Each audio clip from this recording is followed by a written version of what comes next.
senhor presidente, nobres colegas aqui presentes, mães aqui presentes também, vereadora Daiane Mello. É com muito orgulho que eu faço essa declaração de voto para a senhora e agradeço por a sensibilidade que a senhora teve. Para alguns, talvez seja mais um projeto de lei, mas não é só isso. Ele demonstra sensibilidade e, acima de tudo, empatia.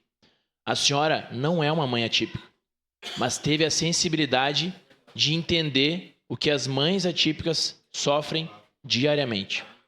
Então isso torna o seu trabalho ainda mais louvável. E eu gostaria de agradecer e tenho muito orgulho e muita honra da senhora fazer parte da nossa bancada. E eu tenho certeza que todos os colegas, assim como eu, votaremos sim para esse projeto. E hoje, Caxias do Sul dá um grande passo. Nós sabemos que o tempo de espera, ele gera diversos gatilhos para os autistas. Então, com essa lei, nós podemos evitar muitos transtornos.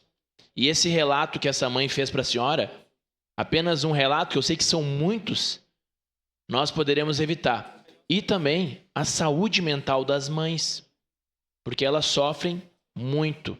Então, a vereadora Daiane Mello, é com muito orgulho, muita honra, que eu votarei sim para esse projeto. E a senhora tem o meu total apoio nos seus projetos futuros. E a senhora é uma excelente parlamentar e conte comigo para o que der e vier. Estamos juntos. Muito obrigado. Obrigado, vereadora Ramon. Declaração de voto.